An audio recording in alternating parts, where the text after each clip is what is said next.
Hi Angels. This will be the chapter 16 of You Are My Heroes by Lavender Thoughts 21 on AO3 Toys. It was later in the day, around noon. Music was playing in the background as Aizawa cleaned up around the house.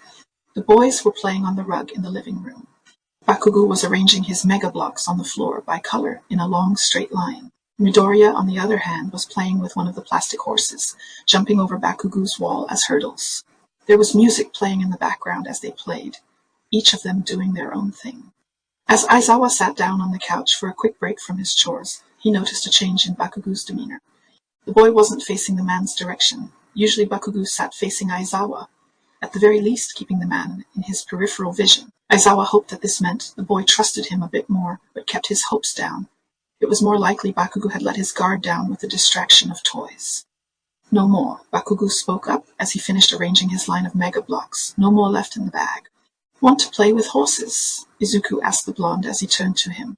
Bakugo nodded, but only a couple minutes of play passed by when there was a knock on the door.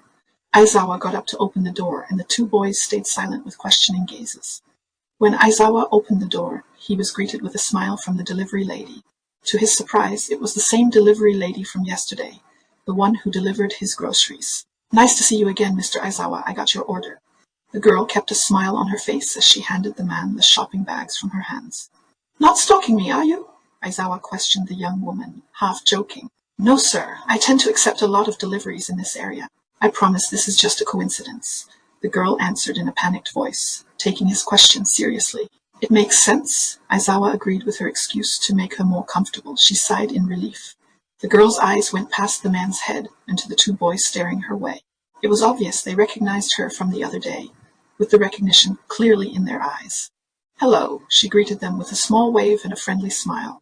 Midoriya stiffened at the direct eye contact and looked away with a blush, not knowing what to do. Katsuki just nodded at the girl, a matching blush to match Izuku's. The blonde still had yesterday's interaction in his mind, the interaction where he rudely slammed the door in the woman's face. Don't be rude, say hello. Aizawa moved aside so the woman could have a better look at the boys. Izuku shuffled over behind Katsuki, hiding from the woman. With shaky hands, Midoriya gave her a wave of his hand instead of the proper greeting. Bakugo, on the other hand, decided to pretend that the lady didn't exist and completely ignored her. Instead, the blonde picked up a plastic horse and began to chew on the horse's hooves. I'm sorry, they are a bit shy. Aizawa apologized on the boy's behalf, and the woman just let out a small laugh in agreement. It's okay, I hope they enjoy their new toys. The woman spoke loudly as she mentioned toys, hoping for a reaction from the two. Thanks for your hard work, Aizawa said, giving her his best tired smile. He thought about using the brave-like all-might trick again, but decided that those words were best used in an important setting, that if he kept saying it, the words would lose their power. You're welcome.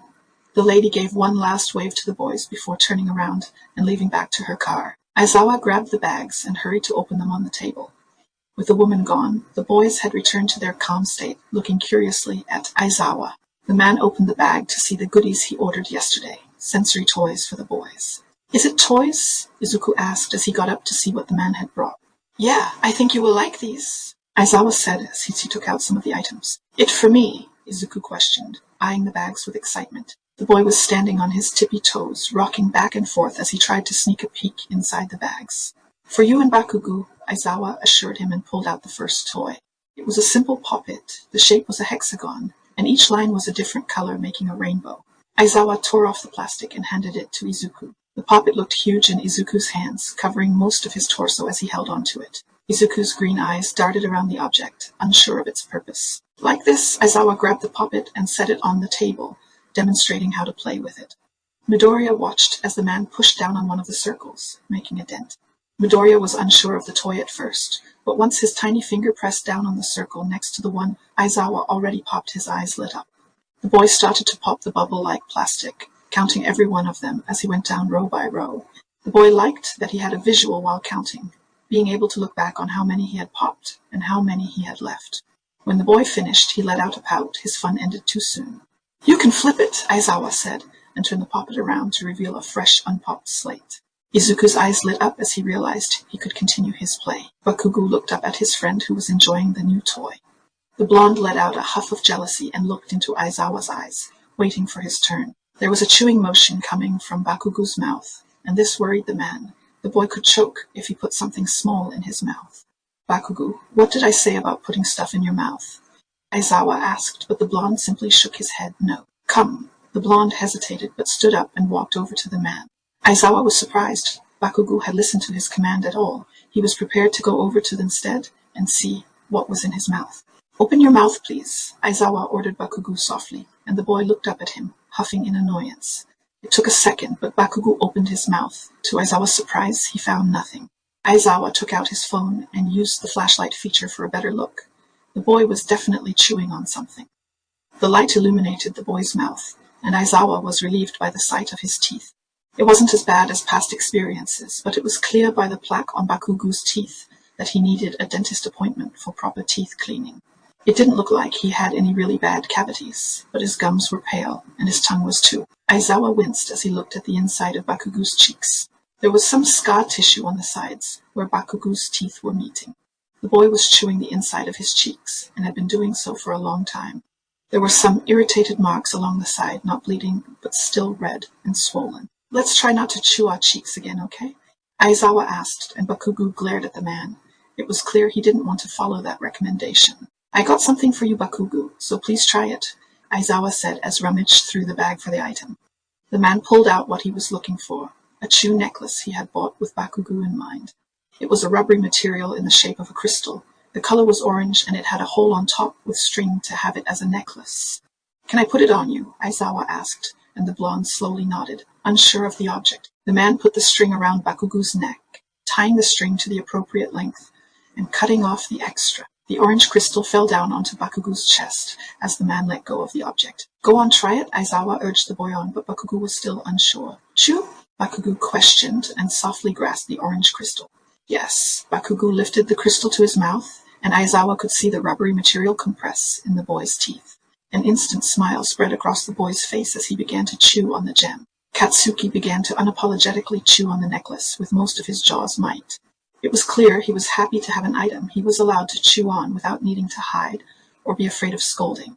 There are a couple of different ones. Some are soft while others are harder. Tell me which ones you like, Aizawa said as he pulled out multiple chews.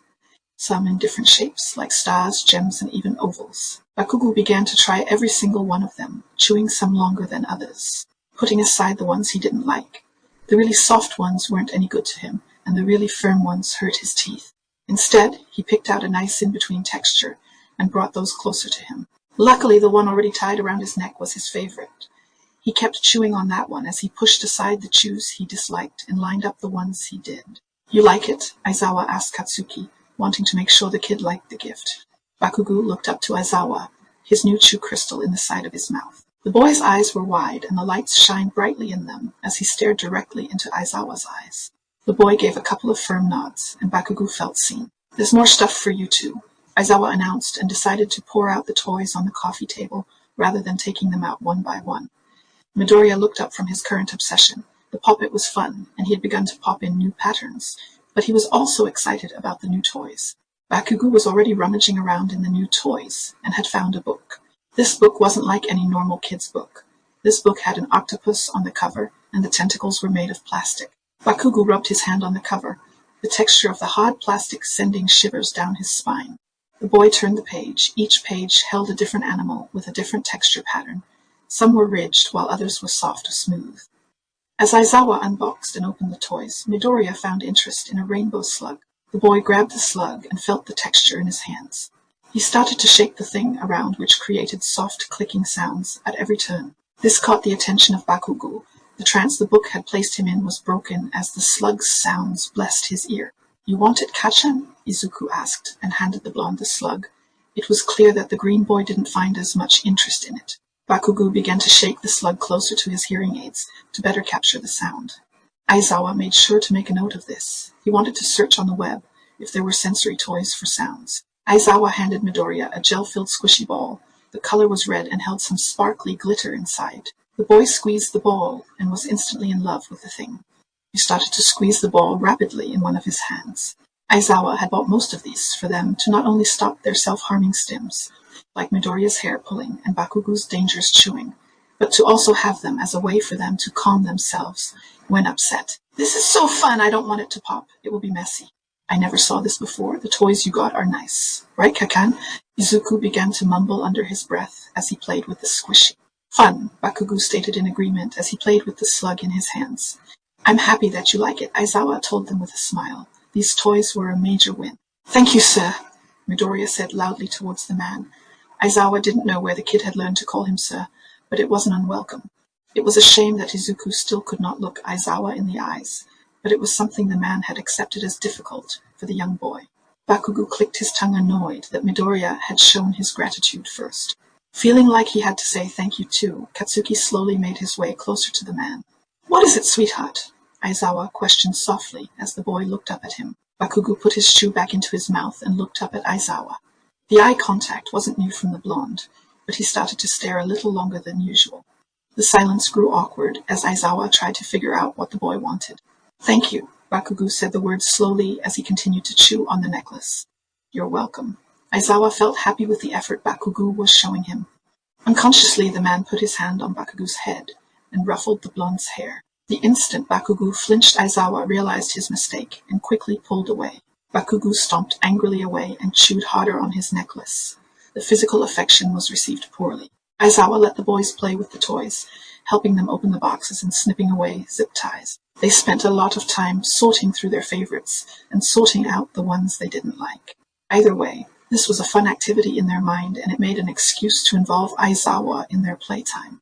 This is the end of chapter 16. I'll see you in chapter 17. Have a good day, angels.